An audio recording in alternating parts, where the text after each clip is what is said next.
nakakatamaan. Next! Picture ko.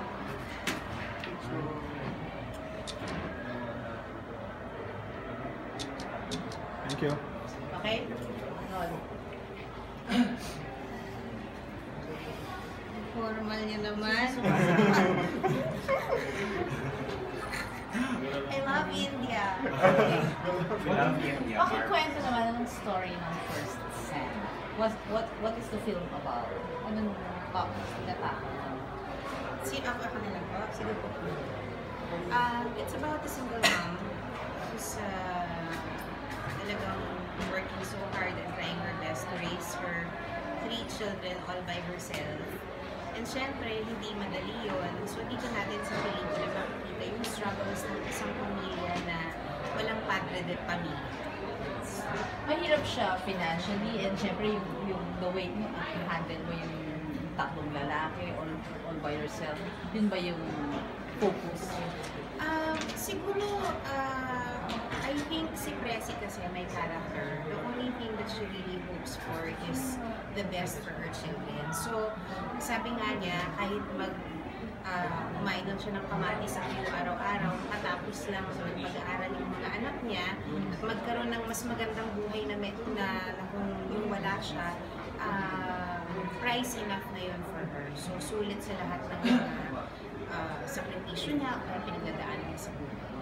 So, bakit siya first set? First time siya kasi yung kwento nagsimula sa paghahatid ng isang buong barangay sa kanilang panganay na si Maru papunta sa Maynila kasi very promising yung napasukan niyang university, so sobrang excited nung buong barangay. And then nung nandun na siya sa dorm, nalungkot siya, feeling niya mabubuwang na siya, mababaliw siya sa dorm kasi namimiss niya yung pamilya niya. And nung next morning, madaling araw, nagulat si Presi, yung nanay niya, na ando na siya sa kusina, nagluluto na siya. Tapos, bakit andito ka? Ganyan. Hanggang sa, galit na galit si Presi, pinagbabatan niya ng mga damit, ayaw pa rin bumalik ng Maru sa Maynila. Hanggang sa, nagkaroon sila ng agreement na si Maru mag-stay na lang sa bahay. Pero, susundin niya lahat ng inuutos ng nanay niya. Maglalabas siya, siya yung magluluto, siya yung maglilinis ng bahay. So, doon nagsimula yung first time ng Maru. Nag-first time siya doon sa bahay. So, Darwin, Meditation. Meditation. Darwin, ito, paano mo mag-describe yung role mo dito as Maru? Paano pinag-play yung role?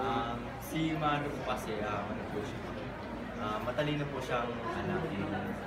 Parang sobrang mahal po yung family.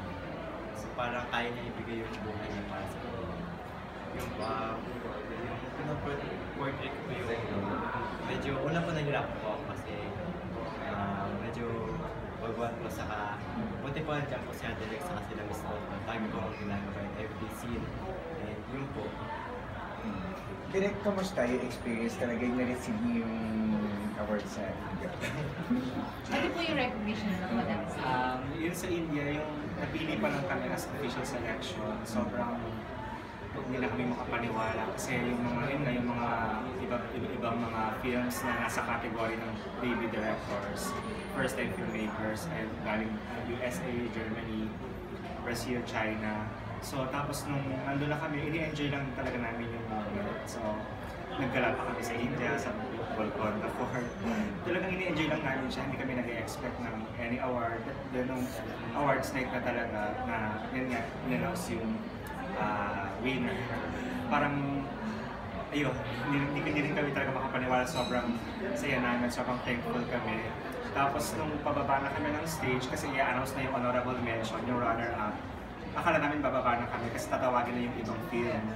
Pero ang biglang tinawag na honorable mention at special acting citation ay galing din pala sa film namin, na si Miss Delta de Leon. So, lalong doble-doble, triple-triple yung tuwa at yung saya kasi kumbaga in-award nila yung runner-up tsaka yung best, yung top prize dun sa first time. So, we're really very grateful and thankful sa mga nangyari dun sa All Rights. And it is, it is the first time in the festival na may isang actor na nanalo dun sa awards nila. So, si Miss Lotlot yung breaker ng rules niya. So, kamusta experience, Miss Love? Talagang nag-receive yung awards. First pa lang. First. Congrats. Sa ibang bansa pa.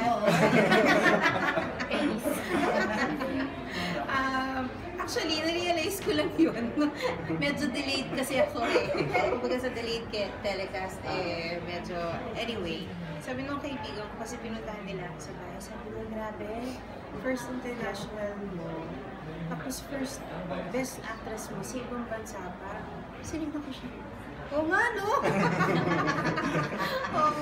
Ano po, I was just really praying for the best for the film. I was praying so hard na makuha namin talaga yung best film and mabigyan ng recognition ng mga director mo. At syempre, kami na rin nakaparte ng pelikula. But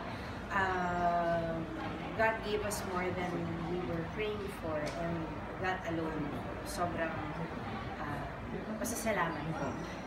Nakakatuwa kasi yung mga jury sa All Lights India, they're all very prestigious directors who also have entries in the Oscars, and they're very well known in their countries for being directors, etc. So nung nagkaroon sila, nung after screening, nagkaroon kami ng red carpet screening, una pa lang nagkukwentuhan kami nila direct. Sabi ko, basta kung anong mangyari, nandito tayo, let's enjoy it. Yung moment na binigay sa atin, let's just go through the process. Win or lose, let's be already happy that we're here. Yung nakatuntong tayo dito. So, after nung screening, nakita namin yung sobrang interest ng jury. Hindi lang dun sa jury namin, kasi there are 3 juries for each category. So, the other juries also went to watch our film, and they really had very nice words to say about our film, which talagang dun palang feeling ko, nanalo na kami. So, plus ito ng awards na itong naibigay sa amin yung parangal na to, talagang sobrang nakakatuwa po talaga. It was very unexpected, but it was a very special surprise. This is a comedy film. Comedy drama po siya. Hindi kagaya, alam mo yung usually yung mga entry natin, yung mga, di ba yung kagaya yung babae mo, ay mga malala, di ba, At saka ito is, ang kakaiba kasi sa pelikula namin, kasi karamihan ng pelikula yata na napapagaling abroad is about yung napapakita yung hirap ng Pilipino. Ito kasing pelikula namin is straight from the home. The struggles that parents and families go through, single parents go through, with raising children, or probably yung mga iba na mga panganay sa bahay na nagpapalaki sa mga kapatid na wala yung mga magulang. So, totoong struggles talaga to na pinagdadaanan, and para mapansin din siya sa iba. Kumbaga hindi natin parang na-realize nga namin that we don't have to go out of our way to show yung kalungkutan, yung parang kahirapan ng Pilipino para ma-appreciate yung paggawa ng pelikula sa ibang bansa. Tama po ba yung sinasabi?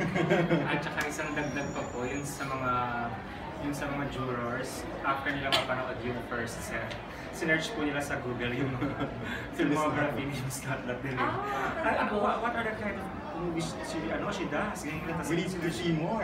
We need to see more, sabi nila gano'n. Tapos sobrang silang overwhelmed kay Miss Lotlot na during the after dinner party, no, nilapitan din nila ulit si Miss Lotlot. Tapos yung isa pa nga nagbibiro pa siya, or siguro seryoso siya na sana, Miss Lotlot, syempre in English, pero sana Miss Lotlot, makasama kita sa next movie ko. Pero nagtatagalog yun. So syempre, nag-agree naman si Miss Lotlot nila yun sa sinabi. And